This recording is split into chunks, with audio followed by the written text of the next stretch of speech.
Ooh, I forgot to set the open up. So now everybody's getting to see, watching me set the open up. Okay, now we can open the show. We've got showers and thunderstorms around in parts of the Northeast. They'll be exiting before too long. Joe Rayo's going to take us on an exclusive tour of the radar tonight to show us exactly what is going on. We have Umberto. Gabrielle is post-tropical. It's hitting the Azores. And a new tropical storm may form over the weekend.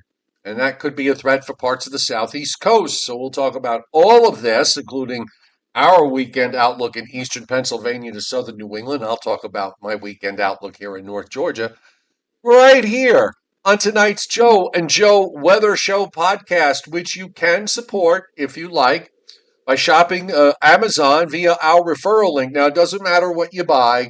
Just go use the link to get you to Amazon. Buy whatever it is you're going to buy. Amazon throws us back a little bit of coin for sending you there. And that helps to keep this live podcast commercial free. So we thank all of you, or those of you who have shopped on Amazon to support the Joe and Joe Weather Show podcast. And if you're still looking for a weather station, look no further than Tempest by WeatherFlow. You can get the revolutionary Tempest weather system. And with it, you join the fastest growing observing weather network on the planet. The link for this is pinned to the top of the chat board. It's also on the descriptor to this podcast. And they also have all sorts of other weather gadgets and gizmos. If you decide to make a purchase, be sure to use the link and use the coupon code, which is Autumn 2025, Joe. Because if you do, you'll get 10% off. Lovely. It is Thursday, so we're not adding shows this weekend, so we'll be back on Sunday. If it gets a little, if this tropical system that forms off the coast of Florida materializes, I might jump on and do something really quick. But after tonight, we'll just wait till Sunday to see what happens. In the meantime, Joe, we've got some showers and storms on the radar. I had last I checked, I had 2.14 inches of rain last night and this morning. And it was beautiful because now the ground is no longer like concrete. I saw this morning the radar was pretty loaded, but I think most of it wound up going more to the north than it did to the south. Well, somebody on the chat board who had Anthony, underwhelming rains in lower Hudson Valley, and they have been underwhelming. I will say that around noontime today, Joe, there was a tornado warning that went into effect for parts of Sullivan County. In fact, right around Jeffersonville. I've been to Jeffersonville. I spent a week there one afternoon, but nonetheless, I'm sure our fans in Jeffersonville are just ecstatic over what you just said. But go on. Well, it's nothing to write. I haven't been to Jefferson. That was 1976. Oh, okay.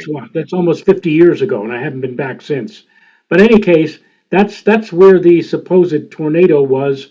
It didn't last very long, the tornado warning that is. And you say to yourself, well, that's happening up there. Certainly, we're going to see a breakout of all kinds of severe weather in the coming hours here in the lower Hudson. And we do have showers. You'll see that in a moment. Maybe some embedded lightning and thunder. I'll tell you what, we had a lot more thunder activity here Monday night. The thunderstorms were really, loud, and they were not quite shaking the house, and even then, we didn't pick up very much. Many places picked up less than a tenth of an inch. So we've been under the threat, under the risk here at least where I am here in Putnam County, of severe weather, but we've seen very little aside from a shower here, a shower there, a couple of raindrops here. SPC had that 2% tornado risk, so I guess that played out. It did. At least I think the folks. I'm not sure in Sullivan County whether or not. I think it's under the jurisdiction of the National Weather Service in Binghamton, and I think they felt that they may have seen some rotation in one particular cell. Yeah, Chuck Cardillo said they also had one in Margaritaville in Delaware County. Okay, so they were They're around, but they were very few and they were very far between. Okay. Well, get the radars ready. In the meantime, I'll just say hi to everybody on the chat board for both of us and welcome those of you who are watching in the background on tonight's Joe and Joe Weather Show podcast. We're here Sunday through Thursday at 7:35 p.m. Fridays and Saturdays are off days unless there's a big storm brewing, and then we'll add a show or two. But no plans on doing it now. Subscribe to my YouTube channel and turn your notifications on so you don't miss us. And of course, if you like the show, they should hit the like button. Did So, Chuck Cardillo said there was a tornado warning in Margaritaville? no, Margaretville. I just said that. Margaret, is that? Are you sure? It looks like Margaret. Margaretville. Anyway, I was going I to just ask. said that. Well, I was going to say if it was Margaritaville, maybe he had a log shaker of salt. Uh, do the radar. Maybe Chuck was wasting away, you know. And Yes. Mark, Do the radars. anyway, yeah. All right. Do the radars. All right. I'm going to do it right now. I'll get it up as soon as I can here. And share. And here we are. And here is the radar out of Upton, New York. Whoops. What happened? Oh, I clicked the wrong button here. All right. So you can see that there is a line of activity. I'm not going to say heavy showers and storms because they don't look very heavy. They do look like showers, and they'll be moving across the lower Hudson Valley between now and probably the next hour or so. And it seems like most of the heavy activity with this band is located up to the north, up toward Albany. And we'll show you the Albany radar right now. Hey, in fact, it looks like there was a narrow line or a narrow streak a little while ago of showers and storms that did cross through Albany. There's that one line here, and then there's another line that passed to the south and actually intensified a little bit down toward, let's say, Kingston. Any case, there are showers, there are thunderstorms. This is the cold front that we were advertising yesterday, moving into and through eastern New York and into western New England right now. And once we get rid of these showers, we're going to go into a partial clearing trend, probably late tonight, by or soon after midnight. And you get up tomorrow morning, aside from maybe a few patchy areas of fog, that should burn off, and we should have a much nicer day tomorrow around here, and a warmer day tomorrow as well, with temps in the 70s getting up to close to 80 degrees. Let's go further south and west. Let's go down to Washington, D.C., and you can see the trailing end of that band of showers moving through Washington and Baltimore and through central sections of Maryland here, and continuing down that line continues to move through central sections of Virginia. And in fact, if we go to Roanoke, you can see that line. Now it's getting to be kind of a broken line, and here you can see some of the showers moving into or trying to move into the area around Roanoke. Not really all that much to write home about. Let's continue the line south and west. Let's go down into, we'll go to Greenville, Spartanburg, South Carolina, where you see showers and storms bubbling up over portions of western North Carolina and western South Carolina. Moving out of northeastern Georgia. Joe, by the way, is right about here, if you can see my cursor. That's close. And you know, there are a couple of showers, but it looks like, Joe, they pretty much have kind of shriveled up now. In fact, let me take a look at High Top, Alabama, and you can see that these showers, again, are visible over extreme northern Georgia. High Top is picking up on a little broken line of showers and embedded thunderstorms over in northwestern Alabama. It's basically speaking, we are looking at showers and scattered thunderstorms in parts of the eastern United States, but to belie the fact that much of the Atlantic seaboard was under a marginal risk for severe weather, and only in one or two places did we actually see that transpire. Really, it really wasn't such a bad day or hard day after all. Okay, that sounds like a plan. All right, we're going to switch off. We're going to switch over now to what's going on in the tropics because we have a lot going on tonight. Love when we go from having nothing for so long. Now we've got, we're talking about three different systems here. And Gabrielle, which they've made post-tropical because it kind of merged with this frontal boundary, but I don't know. It's still, to me, it still looks like there's a separate entity to it. And that is now moving toward the getting very close to the Azores. And on the last advisory, because now it's post-tropical cyclone Gabrielle at 37.1 north, 31 point, transpose the numbers, 37.1 north, 31.7 west, which is getting very close to the central Azores. Maximum sustained winds are 70 miles an hour. It's moving east at 31 miles an hour. So they're going to be getting hurricane force, certainly hurricane force wind gusts overnight and tomorrow. So into tomorrow morning. So it's going to be, rough for those folks there. And you notice the forecast track as a post-tropical storm continues that by Sunday morning, 6 a.m., it will be right off the coast of Portugal and then weaken to a depression as it moves further south. And while last night they had it on the Rock of Gibraltar, tonight they got the track a little bit further to the west. Now, Umberto is strengthening. Last advisory at 21.9 north, 57.0 west, with maximum winds of 60 miles an hour, moving northwest at 6. And the Hurricane Center is actually strengthening this to a major hurricane by the time we get to later Saturday or Saturday night. And then a gradual turn more toward actually, it may go a little more west or west-northwest for a while, and then maybe go into a gradual turn toward the northwest and north by the end of the forecast period. And by next Tuesday, it'll be sitting probably at around 31 or 32 west. I'm sorry, 31 or 32 north, and about right on 70 west. And yet to be seen as we go back to the satellite loop, which I'm going to do right now as soon as I can get my cursor working better. Okay, so we're back to the white frame nonsense. All right, let's see if I can get rid of these. I'm going to switch views. Let's try the Caribbean view because we might be able to see this thing a little better on that view. And in fact, we can. We actually could see both systems. Now, as far as Umberto goes, Joe, it's gotten better organized today. It's starting to be more symmetrical in nature. I think I don't see evidence of any shear on the radar loop, on the satellite loop. So that's doing what it's supposed to do.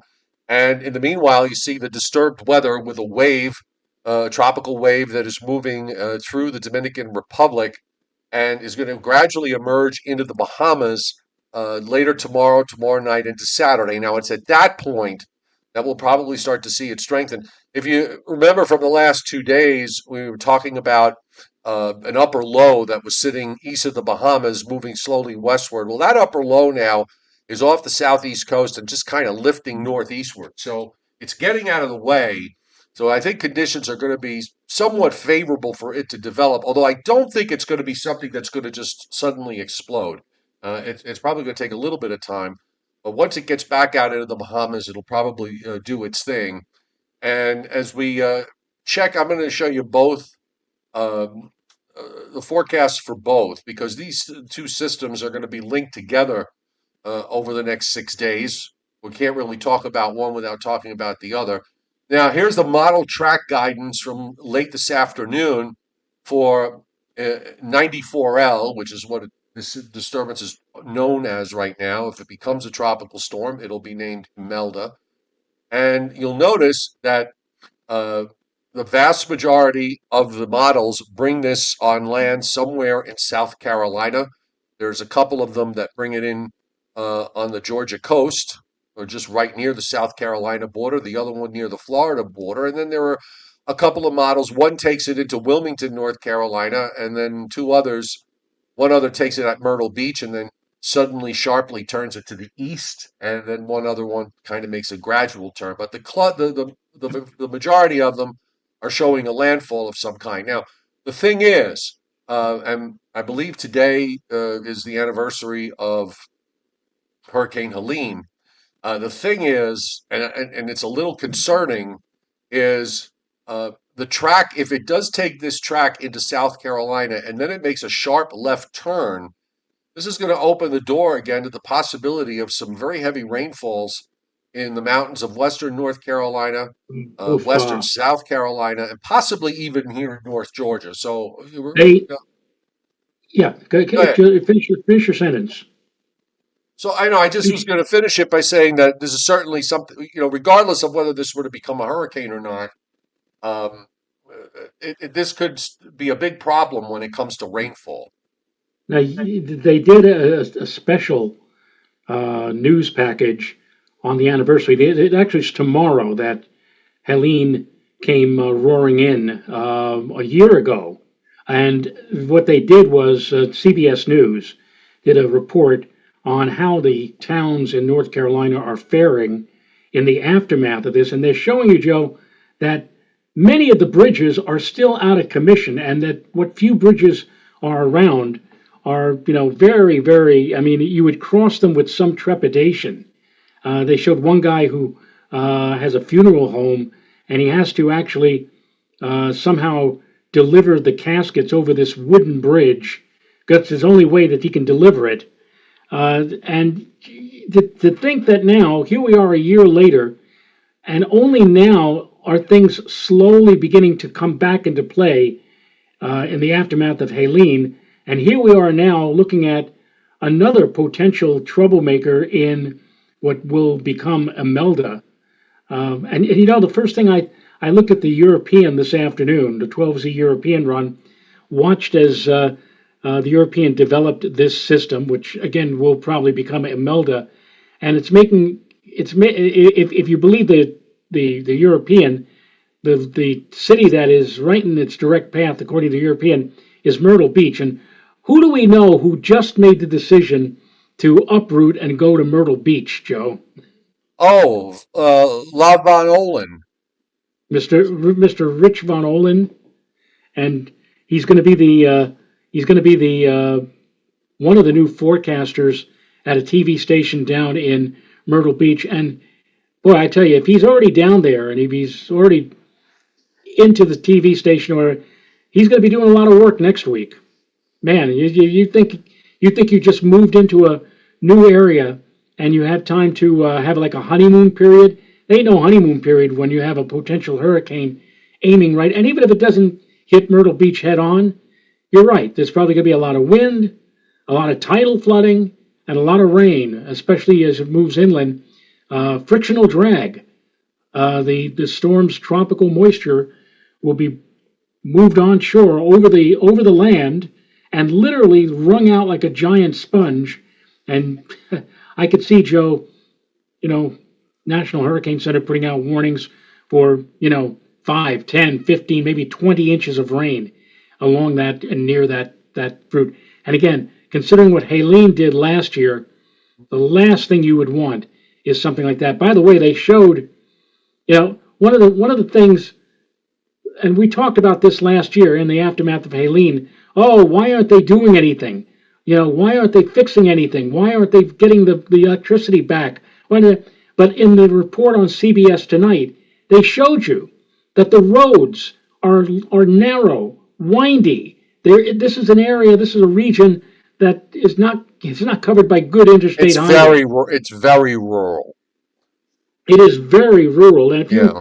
made your decision in your life that, oh, I'm going to live here, you better keep in mind that if something like a hurricane or heavy flooding comes along, you're not going to have immediate relief.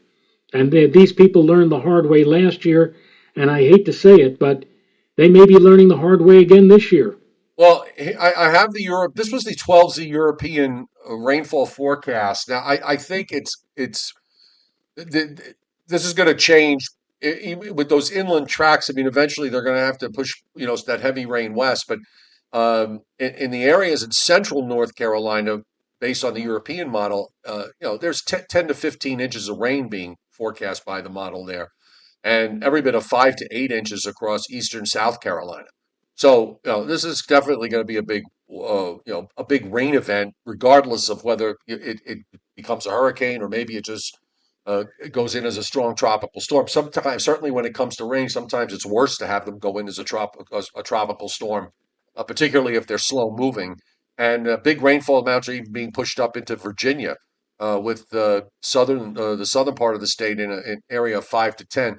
I'm going to switch this up. I want to get the 18Z European, because that's going to go out to 144. So we'll take a look at what that's doing on the new run, and then I'll bring up the surface as soon as these And well, maps. you know, one of the reasons, one of the catalysts for what may transpire in the southeastern states, courtesy of again potential tropical cyclone Imelda, is a gigantic high pressure system that's going to be building down out of south central Canada and across the northeast.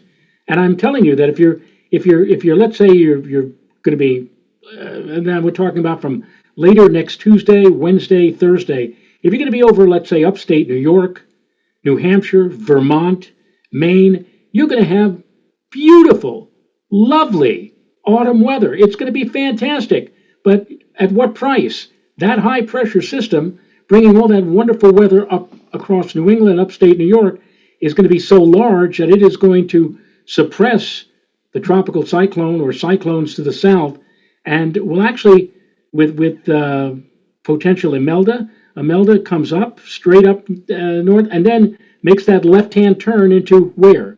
North Carolina, Myrtle Beach, South Carolina, Maybe coastal. even further south than that, maybe Charleston.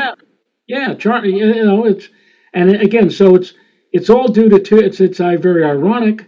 While some areas are going to suffer with wind and heavy duty rains and flooding and all sorts of mayhem, while that's happening, another weather system, which will be a part of this tag team, if you will be bringing glorious weather to parts of, in this case, New England, New York State, the Northeast, and that'll be happening next week, Tuesday. Well, it's going to be also another stretch. The gradient actually gets isn't too shabby. Let's put it that way Yeah, for the coastal waters for Long Island and New Jersey. Where are we in the moon phase next week?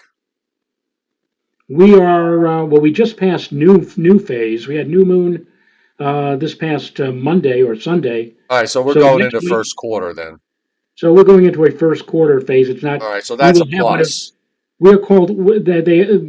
We will have what are called neap tides, whereas the tides are at their worst during new and full moons. The spring tides or the astronomically higher tides occur at new moon and full moon, when the moon phases at last quarter and first quarter, which will be coming up, early next week.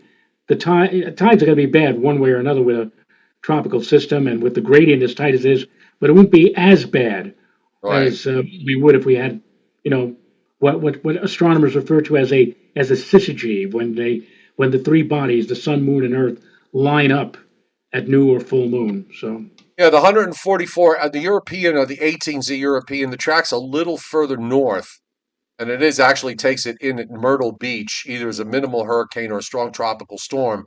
Now, this is Monday night at 2 a.m., and you can see it's got rain up into Virginia. The low moves northwest and west, and it just kind of rotates and sits there through 144 hours. So I have 129.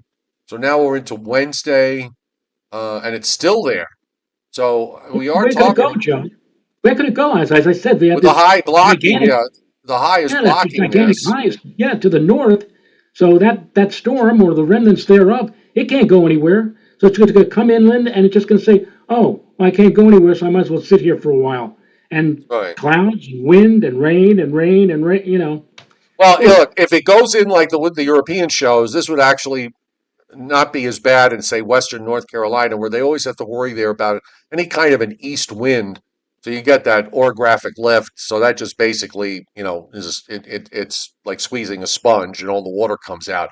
So if the low comes inland and then just sits there in Eastern North Carolina, it might not be too bad in Western North Carolina. But in Central and Eastern North Carolina and in Southern Virginia, it may be a different story. Meanwhile, because of the block, you'll notice that the rain as doesn't really advance to the north very much.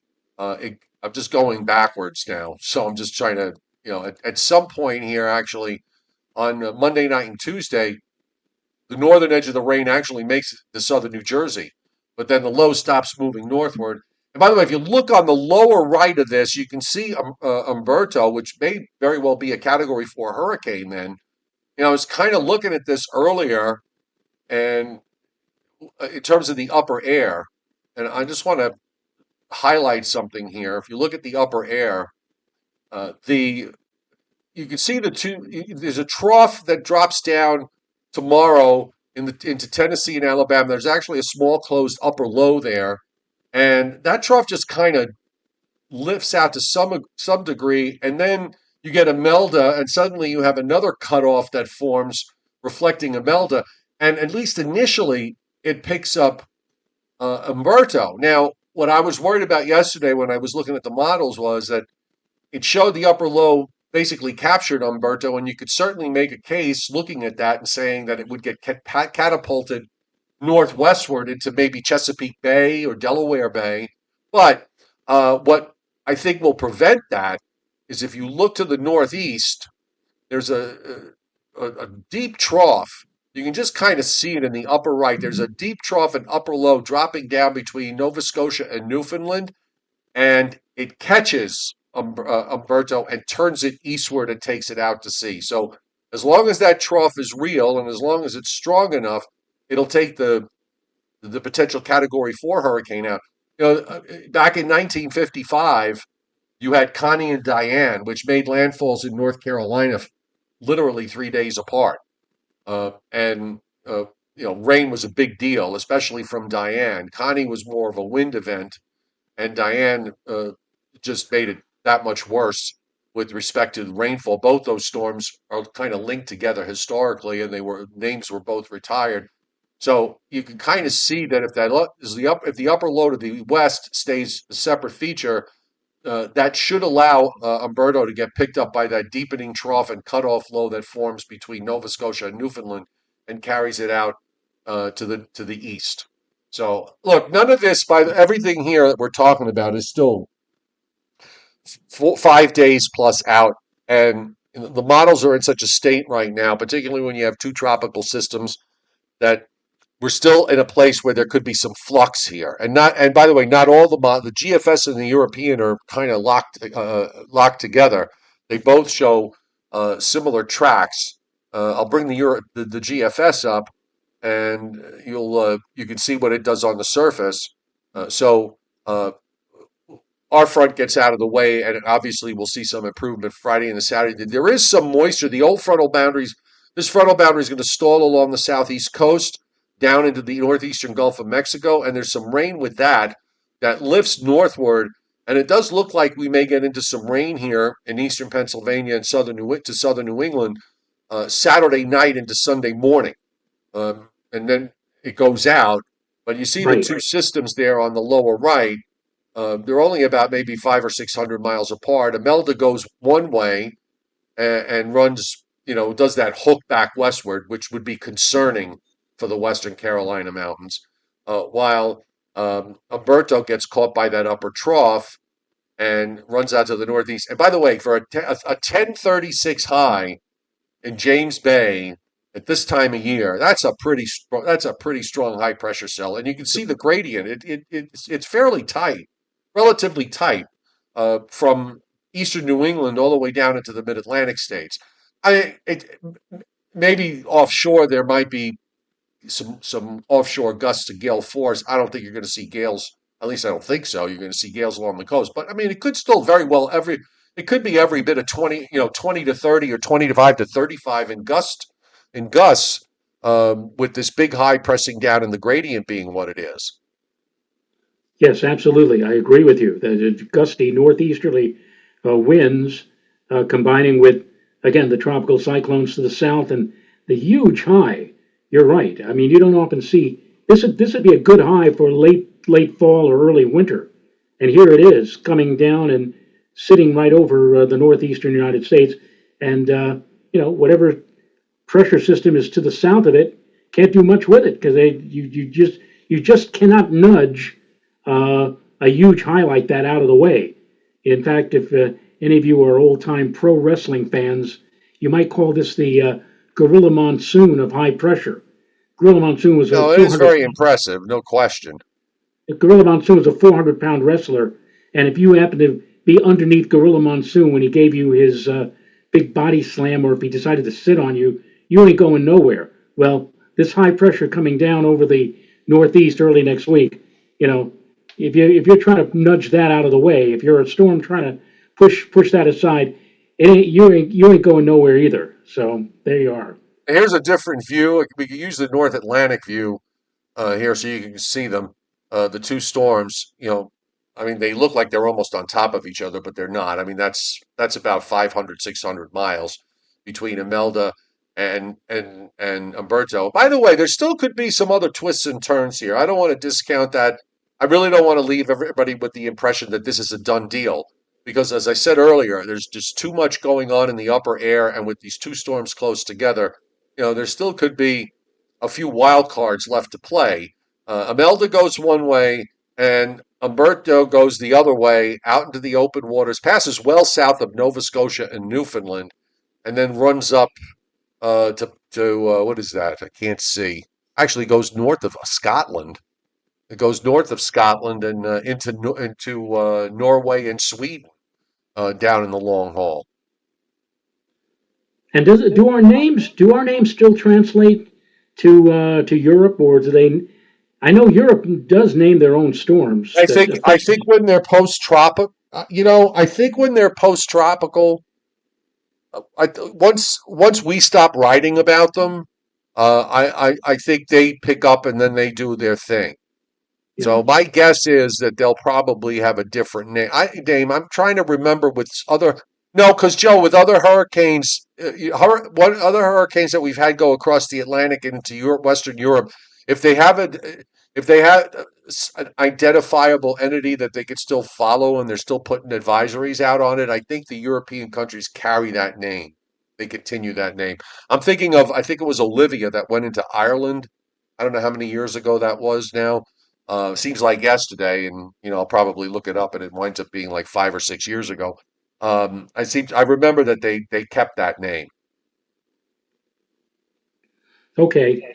Just 2 years ago, by the way, we were dealing with tropical storm Ophelia, and it Oh, just shows that's what you it was, the Ophelia. Ophelia.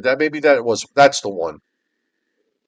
yeah. This was in 2023. On this day, third day that we were feeling the effects of Ophelia, spinning in the Atlantic Ocean off the New England coast, not moving very much at all, brought a steady drizzle to the tri state area that ended by later in the day, and the rain amounted to just over a half an inch, actually 5.59 inches. But the storm total over 3 days was 2.80 inches, and that's September of 2023, over 8 inches of rain, making it the wettest month of 2023. But I point out here, we were up to the letter O in 2023, and this year, well, we're still working on I for Imelda, which may Well, be last year forming at this time we were at H for Helene, so we're actually almost at the same place. right. And last year we didn't have any storms in August, which we did this year, and I think we've made up now for the first part of September by being much more active for the second half. Um, Rich Rothmansky confirms that hurricanes do retain their names when they cross and impact Europe, as they're assigned the names by the Hurricane Center. Exactly. Yeah, as long as they have, again, as long as there's still an identifiable feature that they can continue writing advisories for, they wind up using the same name. Hang on one second here. I know we're doing good tonight because we're getting the bots. Um, so Yeah. I got to get rid of one, and I just did. So there you go. Anyway, okay, you have Briller Jeopardy tonight, and we do have some sponsors. Are you ready for tonight's sponsors, Joe, for Briller Yes. Jeopardy? Let's check out tonight's sponsors. Now, you might want to think about this maybe when your grandson gets a little bit older to get him this particular game. Although this particular game, when you hear what the game is, you might think, oh, you know what? Maybe I'll get it for myself. It's Brandyland. Brandyland, more fun than hopscotch. Remember Candyland? We've got Brandyland. It's a Okay. 100. It's a 100 proof game, Joe, for drunks of all ages. Get drunk playing this Brandyland. What you're showing must have come much later. I mean, I Oh don't yeah, recall any of it. I'll make it a little bigger. And also by Hungry Jerk, by Spillberry. Extra heavy pancake mix. Buy it stupid. That's Hungry Jerk. And now, finally, for those of you who don't like to use sugar, but would rather use a sugar substitute, I love this one. Snot and Blow. Oh Low, God. low calorie granulated snot substitute. A blend of boogers, nose hairs, Oh, and membrane residue shaken from handkerchiefs of old sick people who sit in the park all day long. Snot, snot and blow. Oh God! I Somebody actually actually. remember. I actually remember not this one, but with Hungry Jerk. I remember they used to have a Hungry Jack commercial, Right. and it got a big baritone voice. There's a Hungry Jack in every family. Feed 'em good with Hungry Jack. Yes. Hungry Jack. David Fuller hits the tip jar tonight. What time is the rain Saturday? My wife won Yankee tickets. I hope it's not raining. Well, it's a No, it night won't game. rain on. No, Saturday will be Saturday's dry. fine. Saturday will be okay. Saturday we may lose the sun to an increasing, thickening deck of clouds, and as Joe mentioned a few minutes ago, if things fall into place, it might actually start raining here lightly sometime late Saturday night into part of Sunday, early Sunday, and then the rain will quit, and then things will improve again later Sunday into early next week. But if you got tickets to a Yankee game, no problem. You should have, no problem that day. It'll be a dry day. All right, let's roll with Briller Jeopardy. All right, let's go to Driller Jeopardy here. And tonight on Driller Jeopardy, we have average low temperatures, average lows in the month of September. September low temperatures in the following cities. And we will start, Joe, with Charlotte, North Carolina. Average low in September. In September for Charlotte, Yes. I will say I'll say 62. Ooh, Ooh? Joe. Yes, If, ooh? if it were a snake, it would have bit you really Oh, hard. okay. Well, Carol DeCara and Anthony say 63, and Northern Grace says 61. 63. All of you that said 63, you got it. 63 for the low temperature in Charlotte. How about the Motor City, Detroit? I will say for Detroit, I'll say 56. Oh, wow. Amazing, isn't it? I'm on a Well, roll. well, let's So let's try this. Let's try Big D, Dallas. Average low in September for Dallas. Oh, well, let's see. Oh, I'll say I'll say 67. Good guess, but we already have two winners on the chat board: Patrick Darcy and Rich Rothmansky, and also Anthony, all coming up with 70. Oh, 70. 70 Okay. for Dallas, I Texas. wasn't sure whether I wanted to go to 70 or not. I guess I should have. Oh well. How about Hartford? Hartford? Hartford. Hartford. I used to listen to the weather forecast as a kid from WTIC in Hartford, Connecticut, the Travelers Weather Service. I'll say for Hartford, because they're inland and they, get these radiation nights too. So I'll say 54. Oh my God, Joe, what are you eating tonight? doing You good. want to give everybody else a chance tonight? Here's one.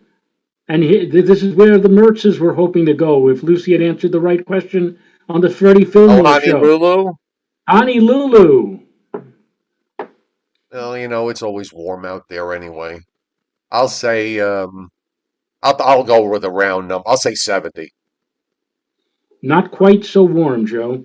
Oh, so it is I a mean, little. excuse me. Excuse me. It's too high. Yeah, too Too too low. low. Too low. Maggie P's at 74, Steve Lapointe at 73, and Rich Rothmansky at 72, and David Dano at 71. Which one? All of you were dancing around the correct answer, but none of you got it. Really? Who said 74? Infomax said Maggie 74. P and Frank R. How about Anthony with 75? Well, so's Chuck Cardillo. Is it 75? Yes. There you go. And the last one tonight, the bonus, is Nantucket. Nantucket. And it's a coastal city. It's right in the middle of the water there. Uh, I'll say 59. Not good enough, Joe. Too Too low? low. Too Too low. low. Latex Dreams and Chuck Cardillo at 61, and Steve Lapointe and William Uber at 62. Still too low. Wow, very good. Interesting. Mike Waterhouse Bonsai's at 65, Adam Lowe's at 63. Mike Waterhouse Bonsai, you got it. 65. Whatever. Ta-da. Yeah, the ocean is still pretty warm during September, so that does make sense. Yep. Okay. So, we're ahead of a weekend, and I hope you have a nice one. Well, I got to go into New York City tomorrow night. In the midst of all of the reports this week, stay away from New York City. Right. I have to go into New York City tomorrow Why night. are they telling people to stay? Oh, because of the UN. Yeah. When they were in town, that's the one time I did not like working at Pix was during the UN because you Yep. could. It was so difficult to find a parking space, and then I think one year they had shut down like most of the blocks around it. I had to go like 10 blocks away to find a parking space. It was Right. just ridiculous. I So missed my Uncle Bob. My Uncle Bob's wake was in Manhattan, and I couldn't go. I couldn't get anywhere because there was a line. I swear to you, I don't exaggerate. About 24 big black limousines, one after another, and it was President Obama at that time blocking my way or blocking the route to the funeral parlor. And there was a side street that it looked like it was open, and I was getting ready to turn the car toward the side street, and a cop came along and banged on my hood, saying and put his finger like this, like no, you can't, we got to stay right where you are, and I had to. And by the time the whole brigade had passed, I was doing this in between shows at News 12. I had to look up to the sky and say, Uncle Bob, I'm sorry you're gone. I wanted to say my last farewell, but can't do it. And I had to go back to work. Yeah. Yep. Well, tomorrow night's poker night for me and I'm hosting tomorrow night, which means I have to provide dinner. So that's what I'm going to be doing tomorrow. And I don't have any other plans for the weekend, so I'm just going to hang out here in the mountains and just relax. So I hope everybody else on the chat board and those of you who are lurking in the background have a great weekend, and we'll be back Sunday evening at 7:35 p.m. Say good night, Joe. Good night, Joe.